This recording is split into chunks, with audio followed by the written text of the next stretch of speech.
Hello dear students, नमस्ते, सत श्री अकाल, आदाब। आप सभी का मेरे यूट्यूब चैनल में बहुत बहुत स्वागत है।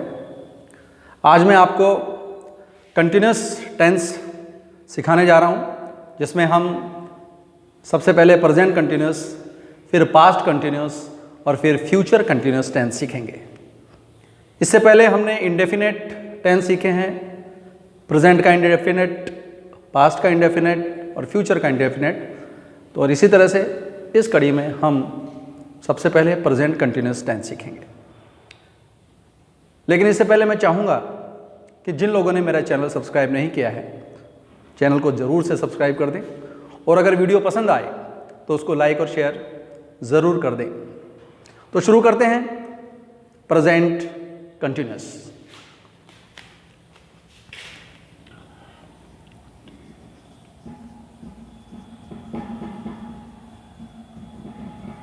तो जैसा कि आप जानते हैं, इससे पहले वाला जो वीडियो है, सबसे पहला वीडियो है, उसमें मैंने आपको टेंस की पहचान करनी सिखाई थी।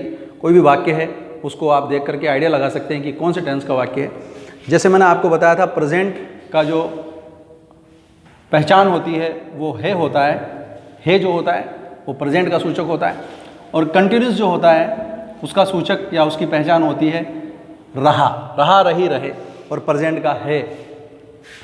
तो इस तरह से हमने देखा कि प्रेजेंट कंटिन्यूस जो होता है टेंस, उसकी हिंदी पहचान जो है वो होती है हिंदी वाक्यों के अंत में रहा है, रही है, रहे हैं आता है। और अगर अंग्रेजी पहचान की हम बात करें कि कोई भी सेंटेंस इंग्लिश का दिया हुआ है, उसकी हम कैसे पहचान करें कि ये सेंटेंस प्रेजेंट कंटिन्यूस का है, तो उसका एक फार्मूला मैं आपको बता रहा हूँ। और फार्मूला है कि हमारे जो डीएम साहब हैं वो बहुत ही संत आदमी हैं, यानी संत हैं डीएम। अब संत हैं डीएम में हम अंग्रेजी पहचान इसके अंदर छिपी हुई है। कैसे छिपी है देखो, एस जो है, इससे आपको एक वर्ड याद करना है, वो है स्टिल। स्टिल यानी अभी भी। एन जो शब्द है उससे आपको याद करना है नाउ यानी अब। और एन और टी जो शब्द आ रहा है, टी शब्द जो है, इससे आपको याद करना है टाइम। लेकिन उससे पहले दिस लगा हुआ होना चाहिए, at this time, at this moment, at this time, at this moment.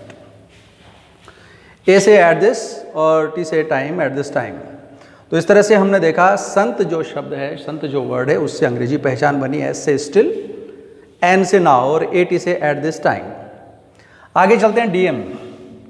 DM जो शब्द है, इससे आपको दो वर्ड याद रखने हैं। डी से है डे यानी दिन, और एम से है मंथ यानी महीना। लेकिन उससे पहले एक शब्द आपको याद रखना है, उससे पहले ही आएगा this day, in this day, या दीज डेज। मंथ से पहले भी दिस लगा होगा, इन दिस मंथ या इन दीज मंथ्स। मंथ के अलावा कई बार ईयर जो साल है वो भी लिखा हुआ आ जाता है, in this year, in these years. इसके अलावा कई बार ये जो टी शब्द है, इससे एक वर्ड और टुडे बनता है, टुडे मतलब आज। तो कई बार आज जो लिखा होता है उसमें भी हम प्रेजेंट कंटिन्यूस का प्रयोग कर सकते हैं। तो ये इसकी पहचान है हिंदी। और अंग्रेजी सूत्र याद रखना है आपको, संत हैं डीएम। तो सबसे पहले हम शुरू करते हैं प्रेजेंट कंटिन्यूस का अफर्मेटिव सेंटेंस की इंग्लिश बनाना, यानी सिंपल सेंटेंस हम बनाएंगे और सीखेंगे। दो तीन एग्जाम्पल लेते हैं हम। जैसे एक एग्जाम्पल लिया, मैं कमरे में एक पत्र लिख रहा हूँ। एक पत्र लिख रहा हूँ।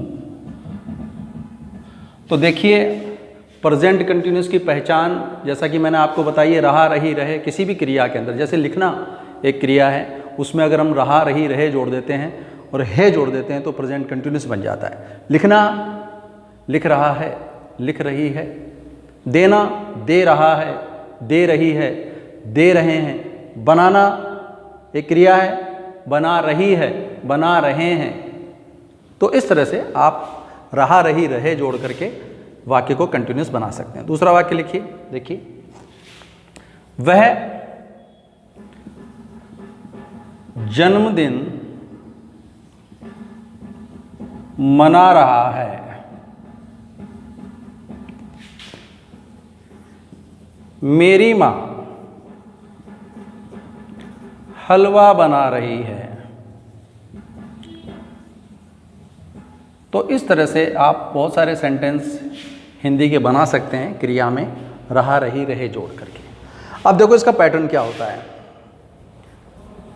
इसका पैटर्न है, सबसे पहले हम सब्जेक्ट लेंगे, सब्जेक्ट के बाद हम इसकी हेल्पिंग वर्ब लगाएंगे और ये आपको याद रखना है, प्रेजेंट कंटिन्यूस की हेल्पिंग वर्ब होती है इज, आर या एम। उसके बाद वर्ब की फर्स्ट फॉर्म लगाएंगे और फिर हम एक शब्द जोड़ेंगे या अपन कह सकते हैं उसमें आईएनजी जोड़ेंगे। उसके बाद ऑब्जेक्ट और फिर लास्ट में जो भी बचता है अदर, वो हम यहां लगा देंगे। तो subject plus is, are, am, verb की फर्स्ट फॉर्म के साथ आईएनजी, ऑब्जेक्ट और अदर, ये इसका पैटर्न है। अब सीखने वाली बात ये है कि हमें कहाँ इज का प्रयोग करना है, कहाँ आर का प्रयोग करना है और कहाँ एम का प्रयोग करना है। तो उसके लिए मैं आपको बता दूं, आप इसको नोट कर लें और याद करें। 3 चीज़ें हैं। सबसे पहली चीज़ जो आपको याद रखनी है इज, आर, एम के प्रयोग में कि आई के साथ एम लगाओ, यानी आई के साथ आपको एम का प्रयोग करना है। आई यानी मैं होता है, तो आई के साथ एम लग गया। दूसरा आपको याद रखना है कि जो एक वचन कर्ता होते हैं, एक वचन आपको पता ही है, एक वचन कर्ता है अपन कह सकते हैं, एक वचन का जो सब्जेक्ट है, इसमें प्रोनाउन की हम बात करें तो ही, शी, इट, कोई भी एक वचन का नाम आ जाए तो इसके लिए आपको प्रयोग करना है किसका, इज का। तो इज कहाँ लगाना है, जब कर्ता एक वचन हो। और तीसरी बात आपको ध्यान रखनी है कि जो बहुवचन के कर्ता होते हैं, एक से अधिक अगर सब्जेक्ट है, कर्ता है, और प्रोनाउन की हम बात करें, बहुवचन कौन कौन से होते हैं, यू, वी, यू यानी तुम, वी यानी हम, दे यानी वे, इनके साथ आपको प्रयोग करना है किसका, आर का। तो ये आपको इज, आर, एम का फार्मूला याद रखना है। अब इसकी हम ट्रांसलेशन करते हैं। देखिए इस सेंटेंस की, मैं कमरे में एक पत्र लिख रहा हूँ। इसके लिए वही चीज़ें, आप 3 चीज़ें ढूंढिए, सब्जेक्ट, वर्ब लिखना, ऑब्जेक्ट क्या लिख रहा हूँ, एक पत्र। बनाइए इसकी इंग्लिश। सबसे पहले हम सब्जेक्ट लेंगे, क्या है, आई।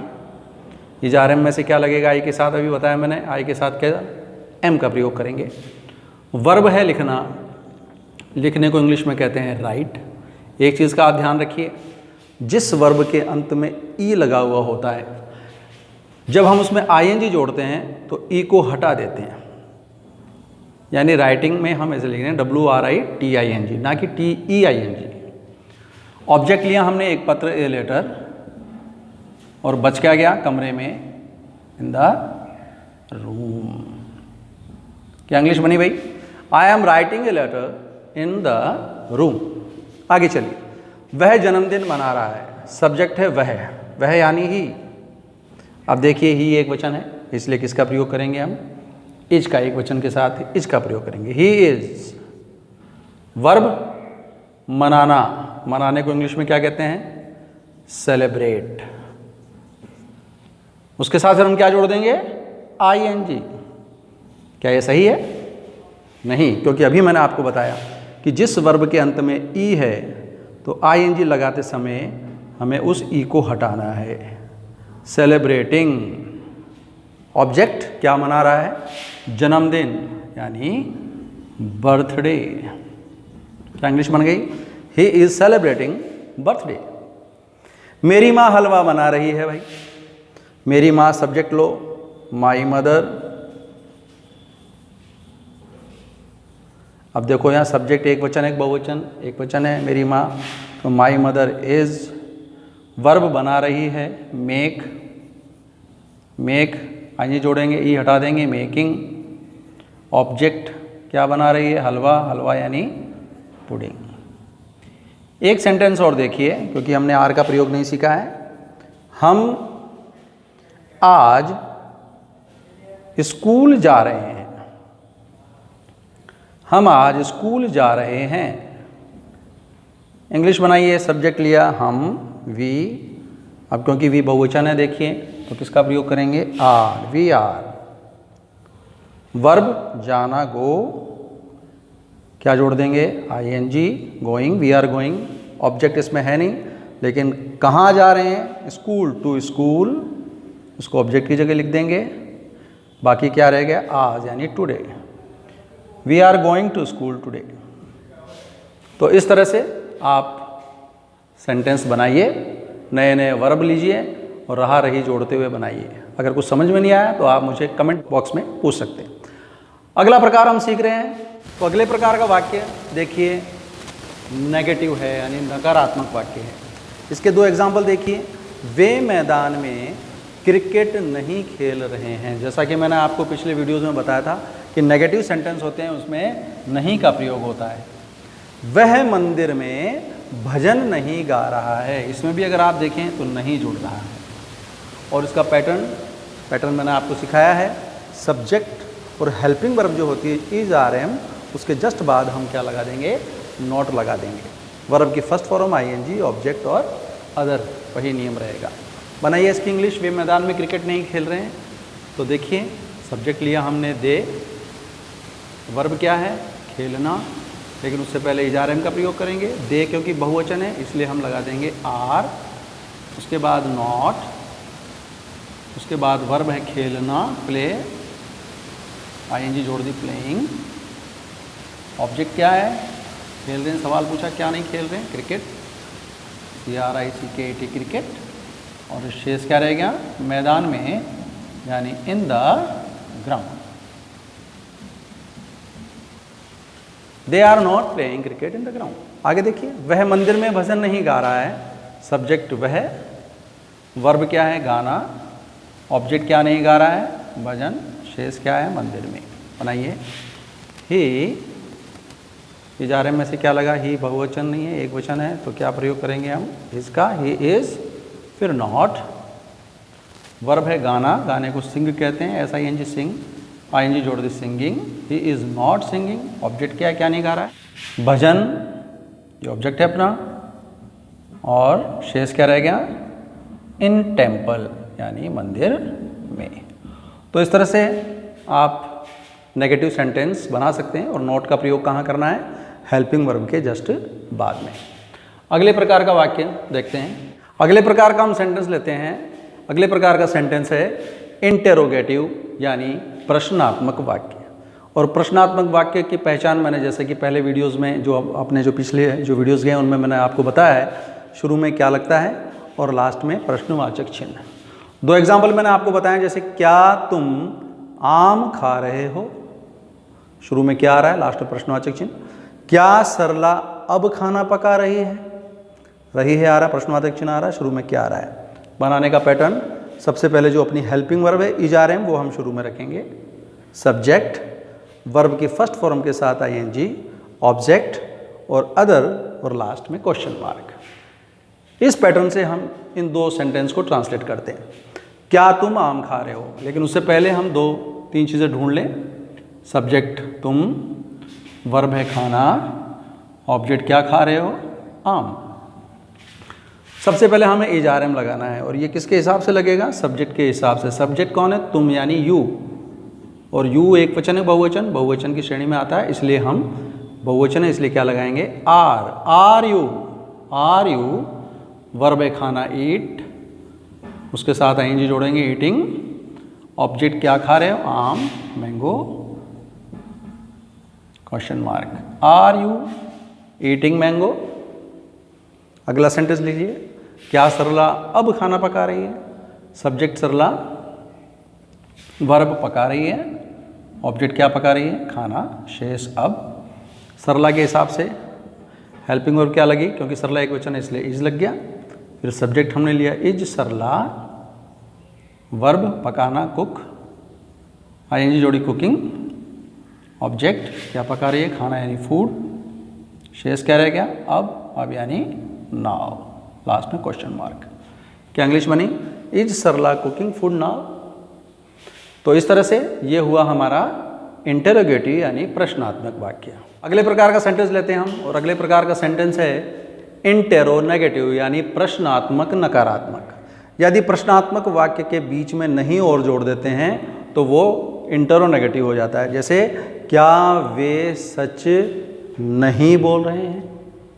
क्या पिताजी साइकिल नहीं सुधार रहे हैं? देखो प्रश्नात्मक वाक्य, उसमें हमने नहीं और जोड़ दिया।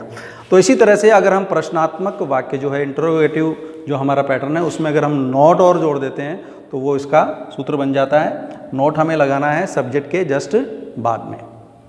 इसको अगर हम चाहें तो हेल्पिंग वर्ब के जस्ट बाद में भी लगा सकते हैं शॉर्टकट में। वो कैसे लगाएंगे वो मैं अभी आपको बताता हूँ। तो देखिए इसको ट्रांसलेट करते हैं हम। क्या वे सच नहीं बोल रहे हैं? तो पहले हम देखिए सब्जेक्ट ले वे, और वर्ब क्या है? बोलना, ऑब्जेक्ट क्या है? सच। वे के हिसाब से क्या लगेगा? हेल्पिंग वर्ब क्या लगेगी? आर दे, सब्जेक्ट दे, उसके बाद not, are they not, verb speak, ING जुड़ी स्पीकिंग, ऑब्जेक्ट क्या नहीं बोल रहे हैं? सच and the truth, question mark. क्या इंग्लिश बनी? Are they not speaking the truth. इस नोट को अगर हम चाहें तो यहाँ शुरू में भी लगा सकते हैं और उसका छोटा रूप लिखेंगे aren't they speaking the truth. इसको हम ऐसे भी बोल सकते हैं या लिख सकते हैं। क्या पिताजी साइकिल नहीं सुधार रहे हैं? तो पिताजी एक वचन है, वर्ब है सुधारना, ऑब्जेक्ट है साइकिल। पिताजी एक वचन है इसलिए इज, पिताजी को इंग्लिश में फादर, इज फादर, और फिर नॉट जोड़ेंगे, इज फादर नॉट। वर्ब सुधारना यानी रिपेयर, आईएनजी जोड़ी रिपेयरिंग, ऑब्जेक्ट क्या नहीं सुधार रहे हैं? साइकिल, BICYCLE, बाइसिकल की स्पेलिंग याद रखें आप, और लास्ट में question mark. Is father not repairing bicycle? तो ये था हमारा इंटेरोनेगेटिव सेंटेंस।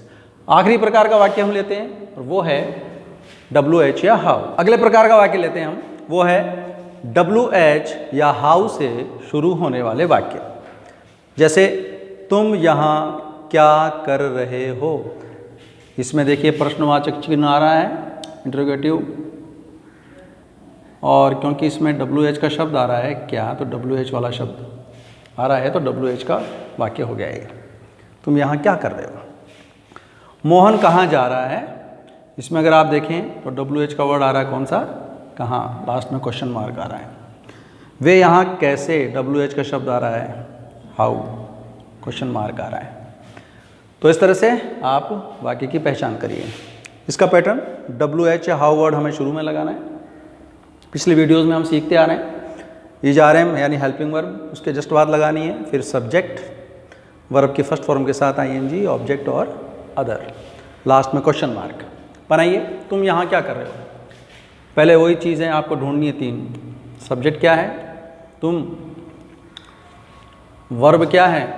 करना, डू। ऑब्जेक्ट इसमें है नहीं क्योंकि क्या का प्रश्न ही पूछा जा रहा है। तो सबसे पहले WH का शब्द लेंगे हम, क्या यानी व्हाट। व्हाट के बाद हमें ERM लगाना है सब्जेक्ट के हिसाब से। सब्जेक्ट तुम बहुवचन है इसलिए हम क्या लगाएंगे? Are. What are, subject you. Verb करना, डू, उसके साथ ING जोड़ो, ING, क्वेश्चन मार्क। क्या इंग्लिश बनी? What are you doing. आगे, मोहन कहाँ जा रहा है? सब्जेक्ट मोहन, वर्ब जाना, ऑब्जेक्ट है नहीं। मोहन के हिसाब से सबसे पहले WH का शब्द लेंगे, वेयर। कहाँ मतलब वेयर। ERM में से मोहन के हिसाब से क्या लगा? Is. Subject Mohan, where is Mohan. Verb जाना, गो, ING जुड़ गई, गोइंग, क्वेश्चन मार्क, आगे कुछ है नहीं। Where is Mohan going. आगे चलिए, वे यहाँ कैसे रह रहे हैं, कैसे के लिए WH का शब्द कौन सा आ गया, हाउ। इजारे में से वे बहुवचन है, उसके हिसाब से क्या लगाना चाहिए, आर। सब्जेक्ट वे है इसलिए आर लगा, subject they, how are they. Verb क्या है, रहना, लिव, LIV लिव होता है, लेकिन ING लगाएंगे तो लिव को ई हटा देंगे, living. How are they living, शेष रह गया, सॉरी यहाँ शेष क्या रह गया, यहाँ मतलब here. How are they living here, यहाँ भी हमने यहाँ छोड़ दिया, सॉरी। तो व्हाट आर यू डूइंग, शेष हम भूल गए, यहाँ हेयर लिखना। चलिए, तो इस तरह से आप प्रैक्टिस कीजिए और WH हाउ वर्ड्स बनाने की कोशिश कीजिए, सेंटेंस बनाने की कोशिश कीजिए। तो ये था हमारा प्रेजेंट कंटिन्यूस के 5 प्रकार। अब मैं आपको सिखाऊंगा कि एग्जाम लेवल में प्रेजेंट कंटिन्यूस टेंस का प्रयोग कैसे करते हैं। तो एग्जाम लेवल में प्रेजेंट कंटिन्यूस टेंस कैसे आएगा, इससे पहले वाले वीडियोस में मैंने आपको गैप फिलिंग और करेक्ट फॉर्म ऑफ वर्ब हर टेंस की सिखाई है। तो इसी तरह से प्रेजेंट कंटिन्यूस में हम थोड़ी प्रैक्टिस करें। क्वेश्चन लिखा हुआ होगा, fill correct form of verb given in bracket, और इस तरह से सेंटेंस दिए हुए होंगे। ये sentence affirmative, negative, interrogative, WH किसी भी प्रकार में आ सकते हैं। लेकिन सबसे पहले हमें ये देखना है कि ये सेंटेंस किस प्रकार के हैं। वैसे मैंने अभी आपको ये चारों सेंटेंस जो हैं अफर्मेटिव ही थोड़े एग्जाम्पल में लिए हैं, और इसमें अंग्रेजी पहचान अगर आप देखें तो क्या है, देखो, I Khalistan go to school now, आ रहा है इंग्लिश, नाउ जो शब्द है वो देखो मैंने अंग्रेजी पहचान में बताया आपको। यहाँ पर आ रहा है एट दिस टाइम, यहाँ आ रहा है स्टिल, और इस सेंटेंस में आ रहा है दीज डेज। तो ये अंग्रेजी पहचान मैंने आपको शुरू में सिखाई है। संत हैं DM, याद है ना आपको। तो देखिए उसी में ये सारी अंग्रेजी पहचान आ रही है। करना कुछ नहीं है, आपको नियम याद रखना है। सब्जेक्ट दिया हुआ है, इजारम प्लस वर्ब की फर्स्ट फॉर्म जो कोष्टक में दे रखी है उसके साथ ING लगानी है। आई के साथ M लगेगा, वर्ब गो दे रखा है उसके साथ ING जोड़ देंगे। I am going to school now, मैं अब स्कूल जा रहा हूँ। आगे दे आर, दे बहुवचन इसलिए आर लगेगा, वर्ब वॉच है उसके साथ ING जोड़ी, watching. They are watching match at this time, वे इस वक्त एक मैच देख रहे हैं। शी स्टिल स्लीप, अब देखिए शी इज, ध्यान रखिए ये स्टिल वर्ब नहीं है, आपको इस वर्ब के साथ ING जोड़नी है। शी इज, स्टिल की जगह स्टिल ही आएगा, और वर्ब जो दे रखी है स्लीप उसके साथ हमें ING जोड़नी है, sleeping. She is still sleeping, यानी वो अभी भी सो रही है। ऐसी भूल मत करना, कई बार ब्रैकेट के अंदर अंग्रेजी पहचान दी हुई होती है, उसमें ING मत जोड़ देना, वर्ब के साथ ING जोड़नी है हर टेंस के हिसाब से। आगे चलिए, we work hard these days, क्या हो गया इसका, वी बहुवचन इसलिए आर लग गया, वी आर, और वर्क जो वर्ब है उसके साथ हम क्या जोड़ देंगे, ING। We are working hard these days. तो ये था हमारा प्रेजेंट कंटिन्यूस। मुझे उम्मीद है कि मेरा ये वीडियो आपके समझ में आया होगा, और आपको अगर ये वीडियो पसंद आया तो इसको लाइक ज़रूर कर देना, और प्लीज़ शेयर ज़रूर कर देना। हो सकता है शायद ये वीडियो किसी के काम आ जाए। Thank you very much.